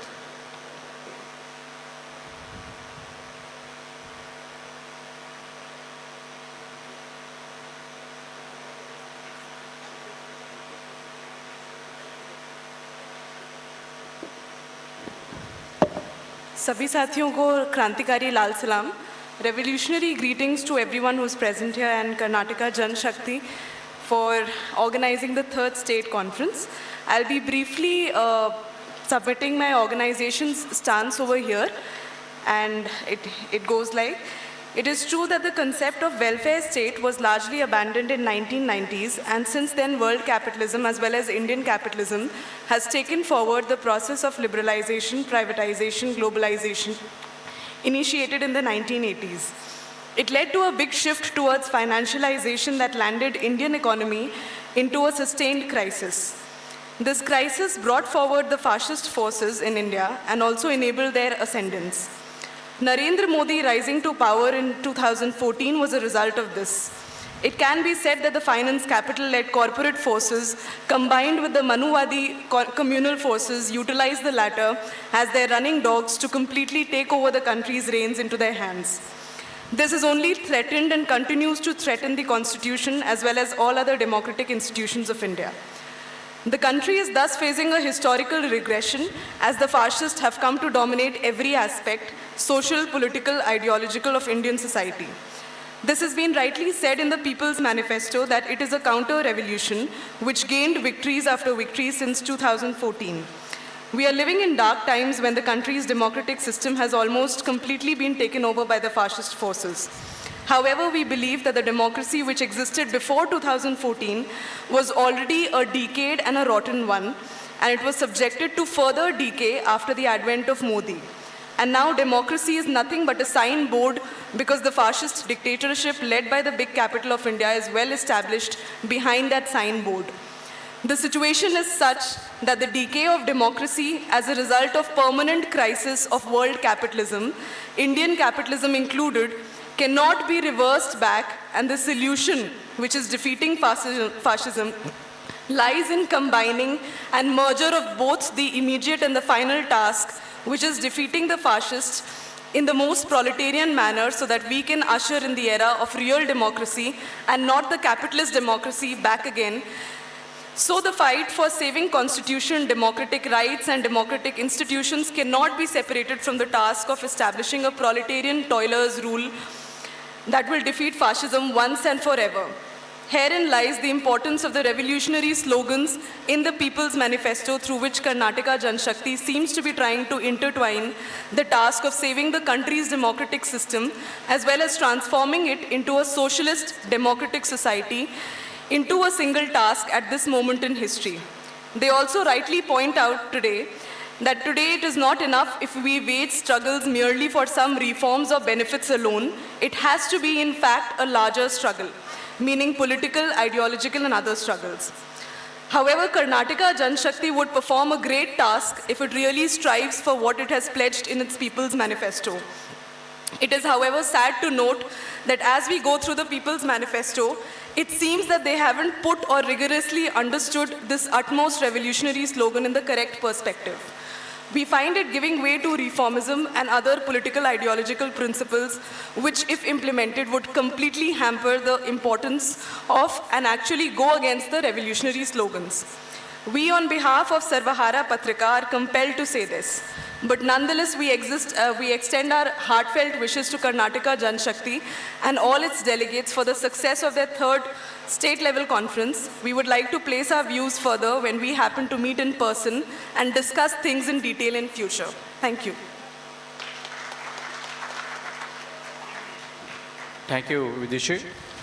ಈಗ ಕರ್ನಾಟಕ ರಾಜ್ಯ ರೈತ ಸಂಘದ ಬಳ್ಳಾರಿ ಜಿಲ್ಲೆಯ ಮುಖಂಡರಾಗಿರ್ತಂಥ ಆರ್ ಮಾಧವ್ ರೆಡ್ಡಿ ಅವರು ತಮ್ಮ ಸಂದೇಶವನ್ನು ನೀಡಲಿದ್ದಾರೆ.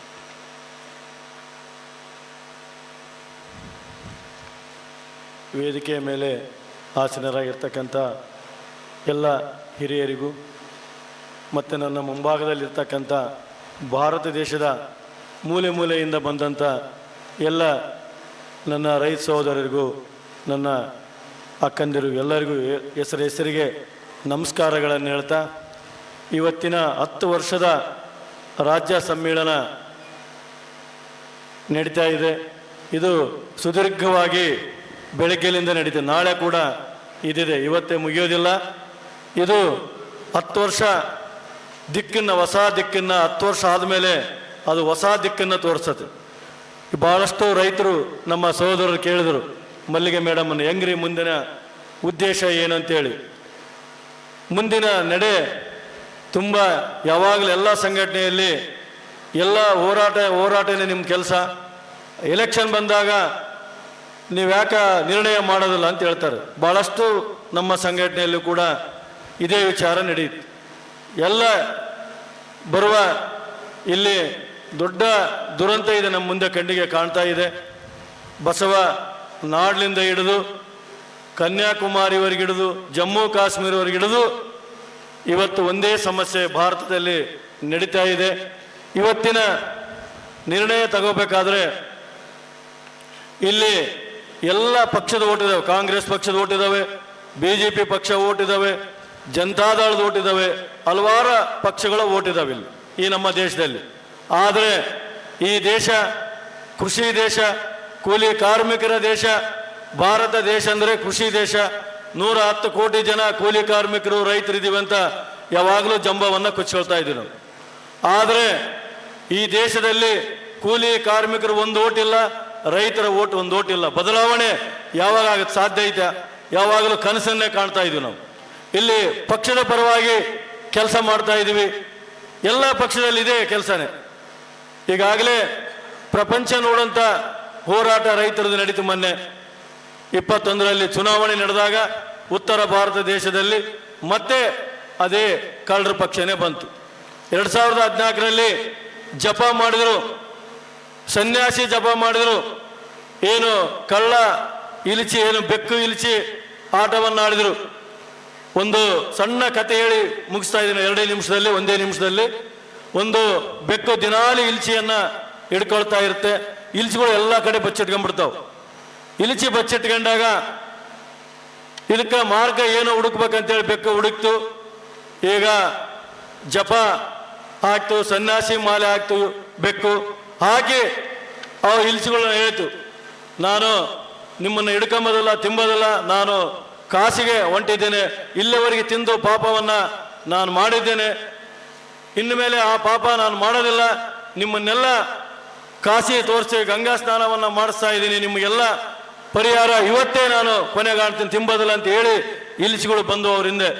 ಪಾಪ ಬೆಕ್ಕು ಬದಲಾವಣೆ ಆಗೈತೆ ಅಂತೇಳಿ ಇಲಿಚಿಗಳು ಬಂದು ರಾತ್ರಿ ನಡ್ಕೊಂಡು ಹೋಗುವಾಗ ಊರಿನಲ್ಲಿ ಮಲಿಕೊಂಡಾಗ ಒಂದೊಂದು ಇಲ್ಚಿನ ರಾತ್ರಿ ಎಲ್ಲ ಇಲ್ಚಿಗಳು ಮಲಿಕೊಂಡಾಗ ಬೆಕ್ಕು ತಿಂಬೋದನ್ನು ಕಲಿತು. ಒಂದು ಇಲ್ಚಿ ಏನು ನಾವು ಬರ್ತಾ ಬರ್ತಾ ದೊಡ್ಡ ಸೈನ್ಯ ಇದ್ವಿ, ಯಾಕೆ ಕಮ್ಮಿ ಆಯ್ತು ಅಂದರೆ ಈಗಾಗಲೇ ಭಾಳಷ್ಟು ಅದು ಒಂದು ಈ ಬೆಕ್ಕನ್ನು ಕಂಡಿಡ್ಬೇಕಂತೇಳಿ ರಾತ್ರಿ ಎದ್ದ ಮೇಲೆ ಅದನ್ನು ನೋಡ್ತಾ ಇತ್ತು. ರಾತ್ರಿ ಅದು ಎಲ್ಲರ ಮಲಿಕೊಂಡ ಮೇಲೆ ಒಂದೊಂದು ಇಲ್ಚಿನ ತಿಂದು ಮತ್ತೆ ಗಪ್ಪನ್ನು ಮಲಿಕೇಳ್ತಾ ಇತ್ತು. ಇವತ್ತು ಅದೇ ಸನ್ಯಾಸಿ ಜಪವನ್ನು ಹೇಳಿ ನರೇಂದ್ರ ಮೋದಿ ಇವತ್ತು ಆಡಳಿತಕ್ಕೆ ಬಂದ. ಮಕ್ಕಳ ಇಲ್ಲಿ ಬಹಳಷ್ಟು ಯುವಕರು ಬಂದಿದ್ದಾರೆ. ನಮ್ಮ ಮಲ್ಲಿಗೆ ಮೇಡಮ್ಗೆ ತುಂಬ ಧನ್ಯವಾದಗಳನ್ನ ಹೇಳ್ತಾ ಇದ್ದೀನಿ ನಾನು. ಯುವಕರನ್ನ ಇಷ್ಟಾದರೂ ಸೇರಿಸಿದ್ರಿ. ಇವತ್ತು 2 ಕೋಟಿ ಉದ್ಯೋಗವನ್ನು ತರ್ತೀವಿ ಅಂತೇಳಿ ಈ ದೇಶದಲ್ಲಿ. ಮತ್ತೆ ಅದಲ್ಲದೆ ರೈತರನ್ನ ಹೆಸರು ಹೇಳಿ, ನೀವು ಬೆಳೆದಂಥ ಬೆಳೆ ಡಬಲ್ ಪಟ್ಟು 50 ರೂಪಾಯಿ ಇದ್ರೆ ನಾವು 100 ರೂಪಾಯಿ ಕೊಡ್ತೀವಿ ಅಂತೇಳಿ ಎಲೆಕ್ಷನ್ 2 ಪ್ರಣಾಳಿಕೆಯನ್ನು ಇಟ್ಕೊಂಬಂದು, ಆದರೆ ರೈತರನ್ನ ಇಲ್ಲಿ ಮೊದಲೇ ಮಾರಿಬಿಟ್ಟ ರೈತರನ್ನ ಕಾರ್ಪೊರೇಟ್ ಕಂಪನಿಗೆ. ಕೂಲಿ ಅಂತೂ ಇಲ್ಲೇ ಇಲ್ಲ. ನೀವು ಕೇವಲ 7 ವರ್ಷದಲ್ಲಿ 11 ಲಕ್ಷ ಕೋಟಿ ಸಾಲ ಮನ್ನಾ ಮಾಡಿದ್ದೇನೆ ಕೇಂದ್ರ ಸರ್ಕಾರ. ಅನ್ನೋದು ಕೇವಲ 100 ಜನಕ್ಕೆ ಮಾತ್ರ. ನಾವೆಲ್ಲೂ ಇಲ್ಲೇ ಕರ್ನಾಟಕದಲ್ಲಿ ಇದೇ ಭಾಗದಲ್ಲಿದ್ದೀವಿ. ನಾವು ಯಾವಾಗಲೂ ಕೇವಲ ರೈತ ಸಾಲ ಇಡೀ ಕರ್ನಾಟಕದ ಕೇವಲ 45,000 ಕೋಟಿ ಇದೆ. ಕೇವಲ ಒಬ್ಬ ಬಳ್ಳಾರಿಯಲ್ಲಿ ಇರ್ತಕ್ಕಂಥ ಒಂದು ಕಾರ್ಖಾನೆಗೆ 58,171 ಕೋಟಿ ಸಾಲ ಮನ್ನಾ ಮಾಡಿದ್ದೇನೆ. ಇಂಥ ಕಳ್ಳರು ನಮ್ಮ ಮುಂದೆ ಇದ್ದರೂ ಕೂಡ ನಾವು ರೈತರು ಎಷ್ಟು ನಷ್ಟ ಆಗಿದ್ದರೂ ಕೂಡ ನಾವು ಕೇಳೋ ಶಕ್ತಿ ಕಳ್ಕೊಳ್ತಾ ಇದ್ದೀವಿ. ಯಾಕಂದ್ರೆ ಪಕ್ಷದಾಗಿದ್ದಾಗ ಆ ಪಕ್ಷದ ಬಗ್ಗೆ ಎಲ್ಲ MLAಗಳು ಈ 3 ಪಕ್ಷವನ್ನ ನಾವು ಆಡಳಿತ ನೋಡಿದ್ವಿ. ಎಲ್ಲರೂ ರೈತರ ಪರವಾಗಿ ಬರ್ತಾ ಇದ್ದಾರೆ. ಇದನ್ನ ಕೊನೆಗಾಣಬೇಕಂದ್ರೆ MLAಗಳು ನಾಳೆ ಊರಾಗ ಬರ್ತಾರೆ. ಎಲ್ಲ ಜನಶಕ್ತಿ ಆಗಿರ್ಬೋದು, ರೈತ ಸಂಘ ಆಗಿರ್ಬೋದು, ದಲಿತ ಸಂಘಟನೆ ಆಗಿರ್ಬೋದು, ಎಲ್ಲರೂ ಕೂಡ ಒಂದು ಪೇಪರ್ನ ಕೊಟ್ಟು ನೀನು ಏನು ಮಾಡಿದ್ಯಪ್ಪ ಎಲ್ಲದನ್ನು ನೋಡ್ಕೊಂಡ್ ಬಂದಿದ್ವಿ ಇಷ್ಟು ವರ್ಷ ನಾವು. ಇನ್ನು ಮೇಲೆ ಸುಮ್ಮನೆ ಇರೋದಿಲ್ಲ ಅಂತ ಎಚ್ಚರಿಕೆ ಕೊಟ್ಟಾಗ ಮಾತ್ರ ಇದು ಜಾಗೃತಿ ಆಗುತ್ತೆ. ನಮ್ಮ ಹಿರಿಯ ಸೋದರರು ಬೆಳಗ್ಗೆ ಹೇಳಿದ್ರು, ಹಳ್ಳಿಗೆ ಹೋಗಿ ಮನೆಗೆ ಹೋಗಿ ಈ ಕಳ್ಳರನ್ನ ಯಾವ ರೀತಿ ಮೋಸ ಮಾಡ್ತಾರೆ ಅಂತೇಳಿ ಜಾಗೃತಿಯನ್ನ ಮೂಡಿಸೋಂಥ ಕಾರ್ಯಕ್ರಮ ಮಾಡ್ಬೇಕಂತೇಳಿ ನಿಮ್ಮಲ್ಲಿ ಇಲ್ಲಿ ಬಹಳಷ್ಟು ಜನ, ಸುಮಾರು ಬೆಳಗ್ಗೆ ಒಂದು 2,000 ಜನ ಇದ್ರು. 2,000 ಜನ 2 ಲಕ್ಷ ಜನನ ಬದಲಾವಣೆ ಮಾಡಿದ್ರೆ 200 ಕೋಟಿ ಜನ 100 ಕೋಟಿ ಜನಕ್ಕೆ ಸುಲಭವಾಗಿ ತಲುಪಿಸಬಹುದು ಅಂತ ನನ್ನ ಅಭಿಪ್ರಾಯವನ್ನು ಹೇಳ್ತಾ, ನೀವಾಗಲೇ ಕರ್ನಾಟಕ ಗ್ರಾಮೀಣ ಬ್ಯಾಂಕು ಮುಂದೆ ಬಳ್ಳಾರಿಯಲ್ಲಿ ಹೋರಾಟ ನಡೀತಾ ಇದೆ. 27ನೇ ತಾರೀಕಿನಿಂದ ನಿರಂತರ 1 ವರ್ಷ ಅದು ಪ್ರೋಗ್ರಾಮ್ ನಡೀತಾ ಇದೆ. ಬ್ಯಾಂಕ್ ಅಂದ್ರೆ ಎಲ್ಲರ ಲೆಕ್ಕಾಚಾರ ಕರೆಕ್ಟ್ ಇರ್ತ ಅಂತೇಳಿ ಇಲ್ಲಿವರೆಗೆ ಅಂದ್ಕೊಂಡಿದ್ವಿ. ಎಲ್ಲ ಕಳ್ಳ ಲೆಕ್ಕವನ್ನ ಬಡ್ಡಿಗೆ ಬಡ್ಡಿ ಹಾಕೋದನ್ನ ಈ ಎಲ್ಲ ಬ್ಯಾಂಕ್ನವ್ರು ಮಾಡ್ತಾ ಇದ್ದಾರೆ. ಅದು ಅತಿ ಹೆಚ್ಚು ಕರ್ನಾಟಕ ಗ್ರಾಮೀಣ ಬ್ಯಾಂಕ್ನವ್ರು ಮಾಡ್ತಾ ಇದ್ದಾರೆ. ಇದು ಹೋರಾಟ MLA ಎಲೆಕ್ಷನ್ ವರೆಗೆ ಹೋರಾಟ ನಡೆಯುತ್ತೆ. ಎದಕ್ಕಾಗಿ ಅಂದ್ರೆ ಅದು ಜಾಗೃತಿ ಮೂಡಿಸೋ ವೇದಿಕೆ ಬಳ್ಳಾರಿಯಲ್ಲಿ ನಡೆಯುತ್ತೆ. ಇವತ್ತು ಬಹಳ ಭಯ ನಿಮ್ಮಿಂದಿಲ್ಲ, ಇಲ್ಲಿ ಭಯ ಇದೆ. ಇಲ್ಲಿ ಏನು ವೇದಿಕೆ ಮೇಲೆ ಕುಂತಿದ್ದೀವಿ, ಇಲ್ಲಿ ಬದಲಾವಣೆ ಆಗುತ್ತೆ. ಇಲ್ಲಿ ಏನು ಬದಲಾವಣೆ ಆಗೋದಿಲ್ಲ. ಇಲ್ಲೆಲ್ಲ ಮುಗ್ಧರ ಇದ್ರು ನಮ್ಮ ಮುಂದಿರೋರು. ಇಲ್ಲಿ ಏನಿದೀವಲ್ಲ, ಇಲ್ಲೆಲ್ಲ ಮಹಾಮೇಧಾವಿಗಳಿದೀವಿ. ಇಲ್ಲಿಂದನೇ ಈ ದೇಶ ಹಾಳಾಗಿ ಹೋಗ್ತಾ ಇರೋದು, ಅಲ್ಲಿಂದ ಅಲ್ಲ, ಇಲ್ಲಿಂದನೇ ಹಾಳಾಗಿ ಹೋಗ್ತಾ ಇರೋದು. ಇಲ್ಲಿ ಬಹಳಷ್ಟು ಜನ ನಂಬಿ ನೀವೆಲ್ಲರೂ ಬಂದಿದ್ರಿ. ಇಲ್ಲಿ ಯಾರು ಎಂತರು ಬಂದಿದ್ವೋ ನಮಗೆ ಗೊತ್ತಿಲ್ಲ. ಯಾರು ನಂಬಬೇಕಂತ ಕೂಡ ಇವತ್ತು ಇಲ್ಲಿ ಬಹಳಷ್ಟು ಯಾರೋ ಒಬ್ರು ಹೇಳಿದ್ರು, ಹೆಂಗ ನಂಬೋದು ಅಂತ. ಹೌದು, ನಿಜನೇ ಇದೆ. ಇವತ್ತು ಎಲ್ಲಿ ನೋಡಿದ್ರೆ ಯಾವ ವೇಷವನ್ನ ಕೆಂಬರ್ತಾರೆ ಯಾರಿಗೆ ಗೊತ್ತಿಲ್ಲ. ಆ ವೇಷವನ್ನ ನಿಜವಾಗ್ಲೂ ಯಾರಂತೇಳಿ ಗುರ್ತಿಸಿ ನೋಡೋದು, ಆ ಕೇಳೋ ಶಕ್ತಿ ನಿಮ್ಮಲ್ಲಿ ಬರಲಿ ಅಂತ ಹೇಳ್ತಾ ನನಗೆ ಮಾತಾಡ್ಲಿಕ್ಕೆ ಅವಕಾಶ ಕೊಟ್ಟಿರ್ತಕ್ಕಂಥ ಈ ವೇದಿಕೆಗೆ, ಜನಶಕ್ತಿಗೆ ಎಲ್ಲರಿಗೂ ನಮಸ್ಕಾರಗಳನ್ನ ಹೇಳ್ತಾ ನನ್ನ ಮಾತುಗಳನ್ನು ಮುಗಿಸ್ತಾ ಇದ್ದೀನಿ. ಭಾರತ ಮಾತಾಕಿ, ಜನಶಕ್ತಿ ಸಂಘಕ್ಕೆ, ಕೂಲಿ ಕಾರ್ಮಿಕರಿಗೆ ರೈತ ಹೋರಾಟಕ್ಕೆ, ಅನ್ನದಾತನಿಗೆ ಎಲ್ಲರಿಗೂ ಧನ್ಯವಾದಗಳು. ಸ್ನೇಹಿತರೆ, ಸಂಗಾತಿಗಳೇ, ಒಂದು ಸಣ್ಣ ಬದಲಾವಣೆಯನ್ನು ನಮ್ಮ ಶೆಡ್ಯೂಲ್ನಲ್ಲಿ ಮಾಡಿಕೊಳ್ಬೇಕಾದಂಥ ಒಂದು ಅನಿವಾರ್ಯತೆಗೆ ನಾವು ಬಂದಿದ್ದೀವಿ. ನಾವು 7:30 ಒಳಗಡೆ ಜನ ಪ್ರಣಾಳಿಕೆಯನ್ನು ಮಂಡನೆ ಮಾಡಿ ಮತ್ತು ಕೆಲವು ಈ ರಾಜ್ಯದ ಮತ್ತು ಹೊರ ರಾಜ್ಯದ ಸಂಘಟನೆಗಳ ಪ್ರತಿನಿಧಿಗಳ ಸಂದೇಶವನ್ನು ಆ ಗೋಷ್ಠಿ ಮುಗಿಸ್ಬೇಕಾಗಿತ್ತು. ನಾವು ಈಗ 6:50 40 ನಿಮಿಷದಲ್ಲಿ ಇನ್ನೂ ಕೂಡ ನಮ್ಮದೇ ಸಂಘಟನೆಯ ಅಧ್ಯಕ್ಷರು, ಹಾಗಾಗಿ ಪದಾಧಿಕಾರಿ ಸಮಿತಿಯ ನಿರ್ಣಯ ತೆಗೆದುಕೊಂಡು ಇನ್ನಿಬ್ಬರು ಮಂಡನೆ ಮಾಡಲಿಕ್ಕೆ ಸಂದೇಶನ ಹೇಳಲಿಕ್ಕಿದ್ದಾರೆ. ಹಾಗಾಗಿ ಸದ್ಯಕ್ಕೆ ನಾಳೆ ಆ ಗೋಷ್ಠಿಯನ್ನು ಮುಂದುವರಿಸಬೇಕು ಅಂಥೇಳಿ ಪದಾಧಿಕಾರಿ ಸಮಿತಿ ಅಂದ್ಕೊಳ್ತಾ ಇದ್ದೀವಿ. ಇಬ್ಬರು ಸಂದೇಶ ಕೊಡುವವರು ಮತ್ತು ಅಧ್ಯಕ್ಷರ ಮಾತುಗಳನ್ನು ನಾಳೆ ಬೆಳಗ್ಗೆಗೆ ಅದನ್ನು ಮುಂದುವರಿಸಿ, ಈಗ ಸದ್ಯಕ್ಕೆ ಈ ಗೋಷ್ಠಿಯನ್ನು ಇಲ್ಲಿಗೆ ನಿಮ್ಮ ಅನುಮತಿ ಕೊಟ್ಟರೆ ಇದನ್ನು ಇಲ್ಲಿಗೆ ಮುಕ್ತಾಯಗೊಳಿಸಿ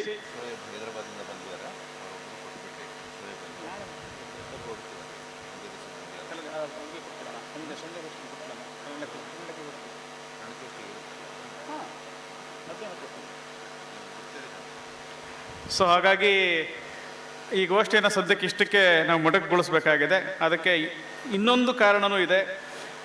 ನಾವು 7:30ಕ್ಕೆ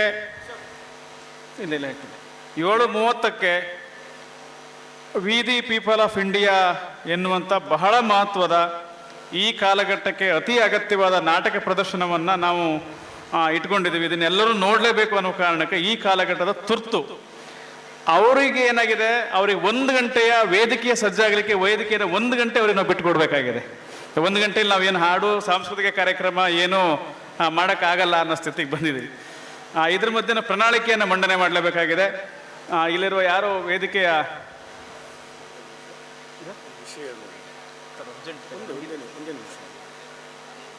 27ನೇ ತಾರೀಕು ಏನು ಬಳ್ಳಾರಿಯಲ್ಲಿ ಗ್ರಾಮೀಣ ಪ್ರಧಾನ ಕಚೇರಿ ಮುಂದೆ ಹೋರಾಟ ಆಗಿತ್ತು, ಅವತ್ತು ನಮ್ಮ ಮಲ್ಲಿಗೆ ಮೇಡಮ್ನು ಕೂಡ ಅದು ಕರೆದಿದ್ವಿ. ಅವತ್ತು ಅವರು ಈ ಸಂಘಟನೆಗೋಸ್ಕರ ಬರೋಕ್ಕಾಗೋದಿಲ್ಲ ಅಂತ ಹೇಳಿದ್ರು. ಈ ಜನಶಕ್ತಿ ಸಂಘ ಕೂಡ ಈ ಕರ್ನಾಟಕ ರಾಜ್ಯ ರೈತ ಸಂಘಕ್ಕೆ ಬೆಂಬಲವನ್ನು ಹೋರಾಟದಲ್ಲಿ ಭಾಗವಹಿಸ್ತದೆ ಅಂತೇಳಿ ಅದನ್ನು ಹೇಳೋದು ಮತ್ತೆ ಹೇಳೋದಕ್ಕೆ ಬಂದು ಎಲ್ಲರೂ ಕ್ಷಮಿಸಬೇಕು. 2ನೇ ಸಲ ಯಾವಾಗಲೂ ಮಾತಾಡಬಾರ್ದು. ಎಲ್ಲರಿಗೆ ಕ್ಷಮೆಯನ್ನು ಕೇಳ್ತಾ ಇದ್ದೆ.